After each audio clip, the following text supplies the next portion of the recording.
Sudah lengkap. Yang namanya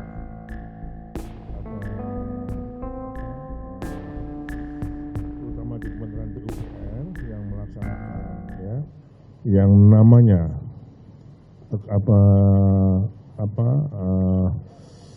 terutama di Kementerian PUPR yang melaksanakan penyelenggaraan infrastruktur, semua pasti berhubungan dengan pengadaan barang dan jasa.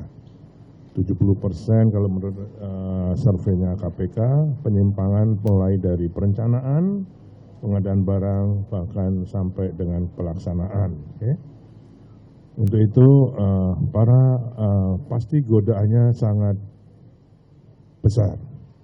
Kalau menterinya digoda nggak bisa ke dirjennya, dirjennya nggak bisa mesti ke istrinya, istrinya nggak bisa ke anak-anaknya, anaknya nggak bisa ke saudaranya.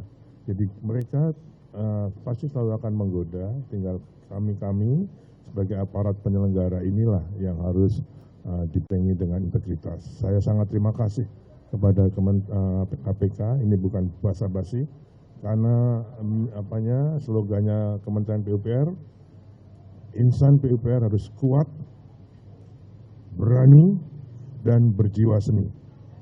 Itu orang PUPR. Kenapa harus kuat? Dia harus kompeten. Kenapa harus berani? Dia harus berintegritas. Ya, saya tidak sampaikan selalu di dalam rapin maupun dalam rapat kerja.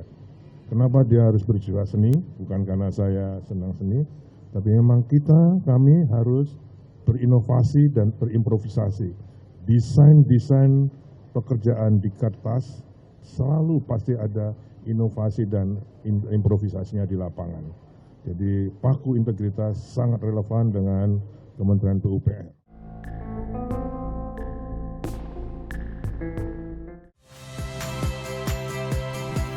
Saya Yasir Neneama. Saksikan program-program Kompas TV melalui siaran digital, pay TV, dan media streaming lainnya. Kompas TV, independen, terpercaya.